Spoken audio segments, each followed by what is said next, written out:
Salut mon gars, troisième et dernière vidéo de cet exercice 1 de probabilité du bac Asie du 12 juin 2025. Partie C, on te dit étude sur un échantillon.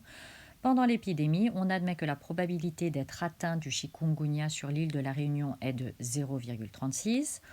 On considère un échantillon de N individus choisis au hasard en assimilant ce choix à un tirage au sort avec remise. Donc tu sais déjà qu'on est dans la loi binomiale, hein, sinon c'est que tu connais rien à ton cours. On désigne par grand X la variable aléatoire, dénombrant le nombre d'individus infectés dans cet échantillon parmi les N tirés au sort. On admet que grand X suit une loi binomiale de paramètres N et P égale 0,36. Déterminer à partir de combien d'individus N la probabilité de l'événement au moins un des N habitants de cet échantillon est atteint par le virus est supérieure à 0,99. Expliquez la démarche. Donc là, on te dit que X est la variable aléatoire dénombrant le nombre d'individus infectés dans un échantillon de N individus tirés au sort et on admet que X suit une loi binomiale de paramètres N et P égale 0,36. Je t'ai remis dans la marge en rouge la rédaction s'il avait fallu justifier que grand X suit une loi binomiale. Parce que là, je ne sais pas si tu as remarqué, mais ils sont assez gentils quand même avec cet exercice de probabilité. Il n'y a pas grand-chose à faire. Je ne pense pas que ce serait comme ça en métropole. Donc s'il avait fallu justifier que grand X suit une loi binomiale, ça se fait en 3 points. Premier temps, tu dis le choix des N individus peut être assimilé à la répétition de N épreuves de Bernoulli identiques et indépendantes. Ensuite, tu donnes le succès et sa probabilité. Donc le succès est toujours lié à la variable aléatoire dans une loi binomiale, puisque dans la loi binomiale, la variable aléatoire compte le nombre de succès. Or là, on te dit que grand X est la variable aléatoire dénombrant le nombre d'individus infectés. Ça veut donc dire que le succès, c'est l'individu est infecté. Attention, c'est toujours au singulier. Et sa probabilité, c'est 0,36. En troisième étape, tu rappelles qui est la variable aléatoire. X est la variable aléatoire comptant le nombre d'individus infectés dans l'échantillon des N individus choisis au hasard. Et ensuite, tu conclus en disant que X suit la loi binomiale de paramètres N et P égale 0,36. Donc là, on ne te le demandait pas, mais sache faire cette rédaction. Si jamais tu n'as pas de rédaction que tu as retenue en classe et que ce n'est pas clair pour toi, tu peux prendre cette rédaction-là. Elle est très rigoureuse et ça passe très très bien. Alors revenons à notre question. Nous, on nous dit que X suit une loi binomiale de paramètres N et P égale 0,36. Donc il faut bien comprendre la question qu'on te pose.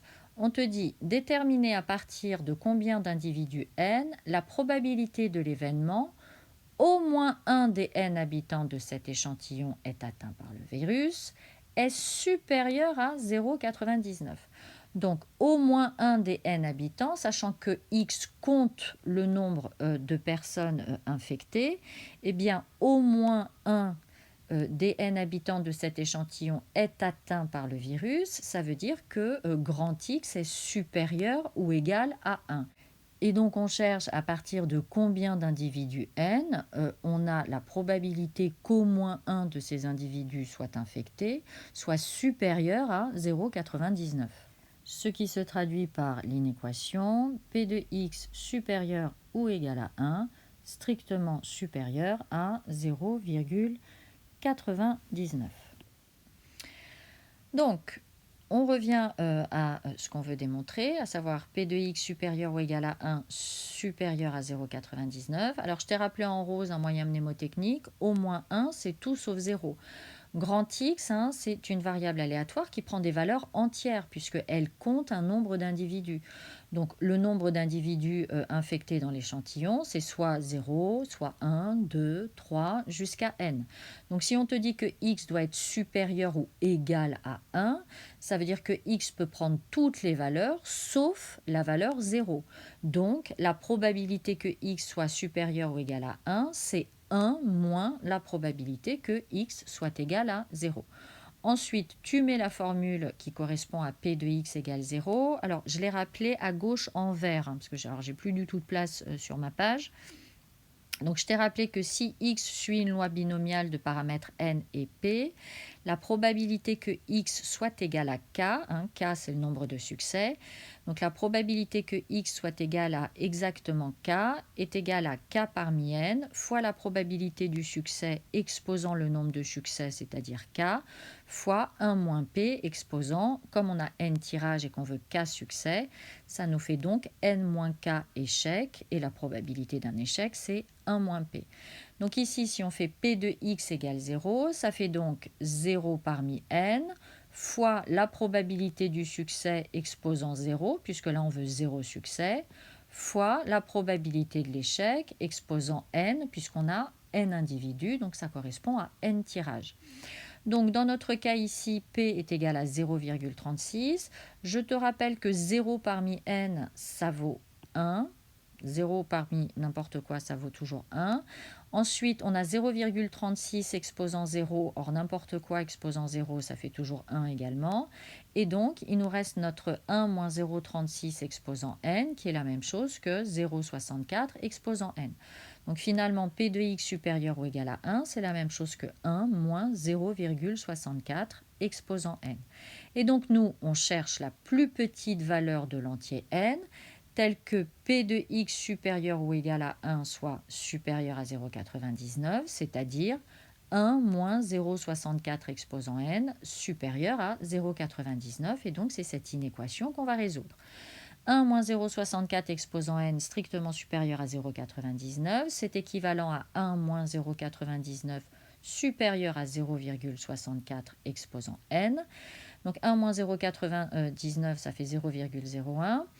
Donc on a 0,01 strictement supérieur à 0,64 exposant n. Et donc nous, on cherche à avoir n. Donc on va appliquer la fonction ln. Là, on peut appliquer la fonction ln, d'une part parce que 0,01 et 0,64 exposant n, ce sont des nombres strictement positifs, et je te rappelle que la fonction ln ne peut être appliquée qu'à des nombres strictement positifs.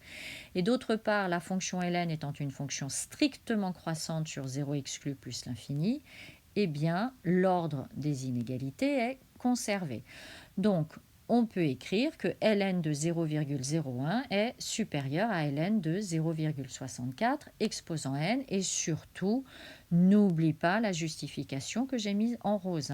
Sinon, on t'enlève des quarts de point. Tu dois mettre cette justification pour les raisons que je viens d'évoquer. Alors, je t'ai rappelé à gauche en vert. Donc, l'intérêt d'appliquer la fonction ln, c'est que quand on a ln de a exposant n, c'est la même chose que n ln de a. Donc, nous, ça va nous permettre de faire descendre le n, puisque c'est lui qu'on cherche. Donc, on aimerait pouvoir l'isoler. On a donc ln de 0,01 qui est supérieur à n ln de 0,64.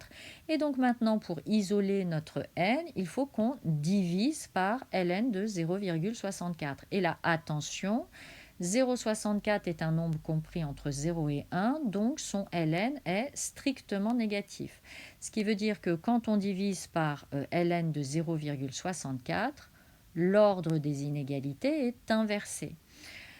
Ensuite, à la calculatrice, tu tapes ln de 0,01 sur ln de 0,64, ça fait environ 10,3. Or, nous, on a n qui doit être supérieur à 10,3 et n étant un entier naturel, ça veut donc dire que n doit être supérieur ou égal à 11.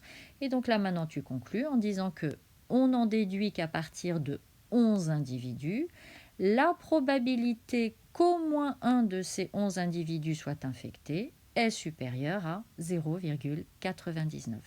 Et voilà qui termine cet exercice de probabilité du bac Asie du 12 juin 2025.